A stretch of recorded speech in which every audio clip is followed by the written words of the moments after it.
Court ಮುಂದೆ ಏನು CBI ಇದು ಕೇಂದ್ರ ರಾಜ್ಯ ಸರ್ಕಾರಿ ಅವರೊಂದು ಅಫಿಡೇಟ್ ಹಾಕಿದ್ರು. ಈಗಾಗಲೇ ಲೋಕಾಯುಕ್ತದಲ್ಲಿ ಅದು ಕ್ಲೋಸ್ ಆಗಿದೆ ಅಂತ ಹೇಳಿ ಬಂದಿದ್ರು. ಬಹುಶಃ ಅವರೇ ಅಪರಾಧಿಗಳ ಸ್ಥಾನದಾಗ ನಿಲ್ಲುವ ಹಂಗೆ ಆಗಿತ್ತು. ಅದು ದಿಢೀರ್ನೆ ಇವತ್ತು ಅವರ ಏನು ನ್ಯಾಯವಾದಿಗಳಾದಂತ ಕಪಿಲ್ ಸಿಬಲ್ ಅವರು ಆ ಅಫಿಡೇಟ್ ಅನ್ನ ವಾಪಸ್ ತಗೊಳ್ಳಿಕ್ಕೆ ಕೋರ್ಟಿಗೆ ಕೇಳ್ಕೊಂಡು ಕೋರ್ಟ್ ಅದಕ್ಕೆ ಸಹಮತ ವ್ಯಕ್ತಪಡಿಸಿ ಇನ್ನೆರಡು ವಾರದ ನಂತರ ಈ ಒಂದು ಕೇಸ್ ಏನಿದೆ ನಾವು ಸಹ ಏನು ನಮ್ಮ ಶ್ಯಾಮ್ ದಿವಾನ್ ಅವ್ರನ್ನ ನಾವು ಕೊಟ್ಟಿದ್ದೀವಿ. ಇನ್ನೆರಡು ವಾರದಲ್ಲಿ ಆ ಪ್ರಕರಣ ಬಗ್ಗೆ ಮತ್ತೆ ವಿಚಾರಣೆ ಬರ್ತದೆ. ಏನೋ ಲೋಪ ಇತ್ತು ಅರ್ಜಿ ಅವರು ತಪ್ಪಿ ಅವರೇ ಅಪರಾಧಿ ಅನ್ನೋ ಅವರೇ ಪ್ರೂವ್ ಮಾಡ್ಕೊಂಡ್ ಬಿಟ್ಟಿದ್ರು. ಅದು ಅವರಿಗೆ ಹಿಂದ್ಗಡೆ ಜ್ಞಾನೋದಯ ಆಯ್ತು. ಆ ತಕ್ಷಣನೇ ನಾವು ವಾಪಸ್ ತಗೋತೀವಿ ಏನು ಹಾಕಿದಂತ ಕೋರ್ಟ್ ಅದಕ್ಕೆ ಒಪ್ಪಿಗೆ ಕೊಟ್ಟಿದೆ. ಸರ್, ಈಗ 5 ಜನ ಬಿಜೆಪಿ ನಾಯಕರುಗಳಿಗೆ ಶೋಕಾಸ್ ನೋಟಿಸ್ ಕೊಟ್ಟಿದ್ದಾರೆ. ಅದರಲ್ಲಿ BP ಹರೀಶ್ ಅವರು ಇದ್ದಾರೆ, ನಿಮ್ಮ ಬಣದವರು ಇದ್ದಾರೆ, ಆ ಕಡೆ ಬಣದವರು ಇದ್ದಾರೆ, ಬಿಜೆಪಿಯಲ್ಲಿ ಇದ್ದು ಕಾಂಗ್ರೆಸ್ ಬಗ್ಗೆ ಮಾತಾಡ್ತಿದ್ದವರು ಇದ್ದಾರೆ. ನೋಡಿ, ಈಗ ನಮ್ಮ ಹೈಕಮಾಂಡು ಸಂಪೂರ್ಣವಾಗಿ ಎಲ್ಲರಿಗೂ ನ್ಯಾಯ ಕೊಡ್ಬೇಕಂತ ಹೇಳಿ ಈ ನಿರ್ಣಯ ತಗೊಂಡಾರೆ. ಮೊದಲು ಏನದ ಬರೀ 14 ನೋಟಿಸ್ ಕೊಡೋದು ಬಿಟ್ರೆ 75 ಗಂಟೆ ಕೊಡ್ಬೇಕು, 41 ದಿವಸ ಮೇಲೆ ಕೊಡಬೇಕು, ಏನೇನೋ ಹೇಳ್ತಿದ್ರು. ಇವತ್ತೇ ನಿನ್ನೆ ನಿರ್ಣಯ ತಗೊಂಡ್ರೆ ಅದನ್ನ ಸ್ವಾಗತ ಮಾಡ್ತೀನಿ.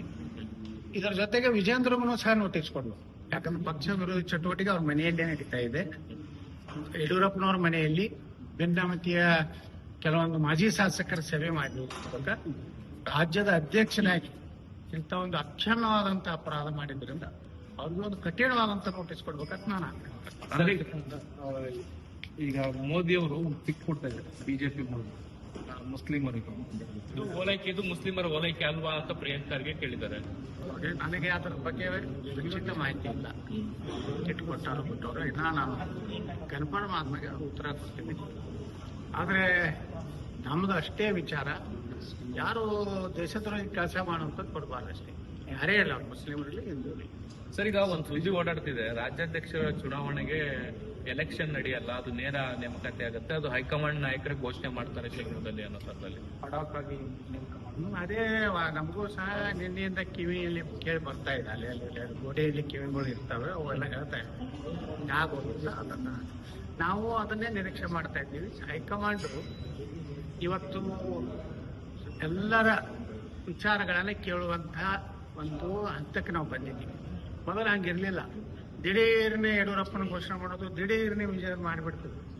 ಈಗ ಹೈಕಮಾಂಡ್ ಸಹ ವಿಜಯೇಂದ್ರ ಯಡಿಯೂರಪ್ಪ ಅಂದ್ರೆ ಬಿಜೆಪಿ ಅಲ್ಲ ಅನ್ನುವಂಥದ್ದು ಎಲ್ಲ ಸಂಸದರ ಅಭಿಪ್ರಾಯವಾಗಲಿ ಸಂಗ್ರಹ ಆಗಿದೆ.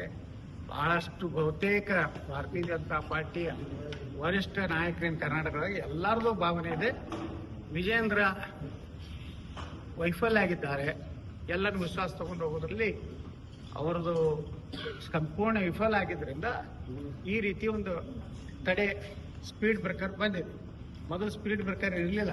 ಅಂದ್ರೆ ರಾಜ್ಯಾಧ್ಯಕ್ಷರಾಗದ್ದನ್ನು ನೀವು ಒಪ್ಕೊಳ್ಳೋದಕ್ಕೆ ಮಾನಸಿಕ ಸಿದ್ಧತೆ ನಡೆಸ್ತಾ ಇದೀರಿ ಅಂತ. ನಾಲ್ಕು ಮಾನಸಿಕವಾಗಿ ನಾವು ವಿಜಯೇಂದ್ರ ಒಪ್ತೀವತ್ತೆಯಲ್ಲಿ ನಿಮ್ಗೆ ಹೇಳಿದ್ವಿ. ವಿಜೇಂದ್ರ ಒಪ್ಪು ಪ್ರಶ್ನೆ ಇಲ್ರಿ. ಬದಲಾವಣೆ ಶತಸಿದ್ಧ. ನಾ ಹಂಗೂ ಹೇಳುದಿಲ್ಲ. ಅದು ಏನಾದ್ರೂ ಸೂತ್ರ ಕಂಡು ಹಿಡಿಯಬೇಕು ಹೈಕಮಾಂಡ್. ವಿಜಯೇಂದ್ರ ಮೇಲೆ ಬಿಜೆಪಿ ಬಿಡ್ಲಿಕ್ಕೆ ಸಾಧ್ಯ ಇಲ್ಲ. ಬಹಳ ಅವಮಾನಕಾರಿಯಾಗಿ ಲೋಕಸಭೆಯಲ್ಲಿ ಭಾರತೀಯ ಜನತಾ ಪಾರ್ಟಿ ಕರ್ನಾಟಕದಲ್ಲಿ ಸೋತಿದೆ. ಯಾವ ಲಿಂಗಾಯತರ ಪ್ರಾಬಲ್ಯ ಇರುವಂತಹ ಹೈದರಾಬಾದ್ ಕರ್ನಾಟಕದಲ್ಲಿ ಭಾರತೀಯ ಜನತಾ ಪಾರ್ಟಿ ಹೀನಾಯವಾಗಿ ಸೋಲಿಕ್ಕೆ ಕಾರಣ ವಿಜೇಂದ್ರ ನಾಯಕತ್ವ. ದಾವಣಗೆರೆ, ಕಲಬುರ್ಗಿ, ಬೀದರು, ಅಲ್ಲಿಂದ ನಮ್ಮ ತುಮಕೂರಿನಲ್ಲಿ ವಿರೋಧ ಮಾಡಿದ್ರು, ಆದ ಪಾಪ ಬಂದರು ಸೋಮಣ್ಣವರು. ಚಾಮರಾಜನಗರದಿಂದ ಪಕ್ಷ ವಿರೋಧಿ ಚಟುವಟಿಕೆ ಇವರು ಎಲ್ಲ ಚೀಲಗಳು ಮಾಡಿದ್ದಾರೆ. ಇವರು ಅಡ್ಜಸ್ಟ್ಮೆಂಟ್ ಆಗಿದ್ದಾರೆ. ಇಂಥ ಅಧ್ಯಕ್ಷನನ್ನು ನಾವು ಒಪ್ಪುವ ಪ್ರಶ್ನೆನೇ ಇಲ್ಲ. ಎಲ್ಲರೂ ಒಪ್ಕೊಂಡ್ಬಿಡ್ತೀರಿ. ಅವು ಒಪ್ಪೋದ್ರ ಸಲುವಾಗಿ ನೀವು ಮೊದಲ ಹೆಜ್ಜೆ ಇಡ್ತಿದ್ರೆ ನೋ ಹೆಜ್ಜೆ, ಒಂದೇ ಒಂದು ಹೆಜ್ಜೆ ವಿಜೇಂದ್ರ ಹಟಾವು, ಕರ್ನಾಟಕ ನಿಷ್ಠಾವಂತ ಬಿಜೆಪಿ ಬಚಾವ್. ಸರಿ, ನಾವು ವಿಜೇಂದ್ರಗೂ ಕೊಡ್ಬೇಕಂತ ಹೇಳಿ ನೀವು ಒಂದ್ ಸೈಡ್ ಮಾಡ್ತಾ ಇದ್ದೀರಿ, ಇದು ಸರಿಯಲ್ಲ. ಯತ್ನಾಳ್ ಒಂದ್ ಬರೀ ತಪ್ಪು ಮಾಡ್ತಾರೋ ಅಂತ ಭ್ರಮೆಯಿಂದ ಹೊರಗೆ ಬರಬೇಕಂತ ಹೇಳಿ. ಇಲ್ಲಂದ್ರೆ ಏನಾಗ್ತದೆ, ಬರೀ ಯತ್ನಾಳ್ ತಪ್ಪು ಮಾಡ್ತಾ ಇದ್ದಾನೆ, ವಿಜೇಂದ್ರ ಬಹಳ ಸಾಚ ಅದನ್ನ ಎಂದು ನೀವು ಇಲ್ಲಿ ದಿಲ್ಲಿಯಿಂದ ನಾನು ನೋಟಿಸ್ ಕೊಡೋದು 4-5 ನೋಟಿಸ್ ಕೊಡ್ತಾ ಇದ್ದೀನಿ. ನಾವು ಉತ್ತರ ಕೊಟ್ಕೊತ ಬಂದಿದ್ದೀನಿ. ಈ ಸಲ ನಾವು ಬಹಳ ವಿವರವಾಗಿ ಎಲ್ಲ ಉತ್ತರ ಕೊಟ್ಟಿವಿ. ಇವ್ರೇನೇನು ಮಾಡ್ತಾ ಇದ್ದಾರೆ, ಯಾವ ರೀತಿ ಅಡ್ಜಸ್ಟ್ ಇದ್ದಾರೆ. ಮೊನ್ನೆ ಇದೇ ಹನಿ ಟ್ರ್ಯಾಪ್ ವಿಧಾನಸಭೆಯಲ್ಲಿ ನಾನು ಪ್ರಸ್ತಾಪ ಮಾಡಿದಾಗ ಇದೇ ವಿಜಯೇಂದ್ರನೇ ಅಶೋಕ್ ಮೇಲೆ ಒತ್ತಡ ತಂದು ಇದನ್ನ ಬಹಳ ಚರ್ಚೆಗೆ ಅವಕಾಶ ಕೊಡಬಾರ್ದು ವಿಜಯೇಂದ್ರ.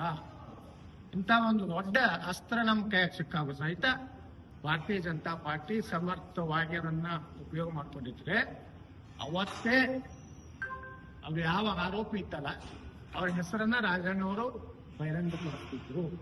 ಅವತ್ತೇ ಸರ್ಕಾರ ಬಿಟ್ಟು ಹೋಗ್ತಿತ್ತು. ಸರ್ಕಾರ ಉಳಿಸುವಂತ ಎಲ್ಲ ಹಂತದಲ್ಲಿ ವಿಜಯೇಂದ್ರ ಸರ್ಕಾರ ಡಿ ಕೆ ಶಿವಕುಮಾರ್ ಜೊತೆ ಓಕೆ ಸರ್.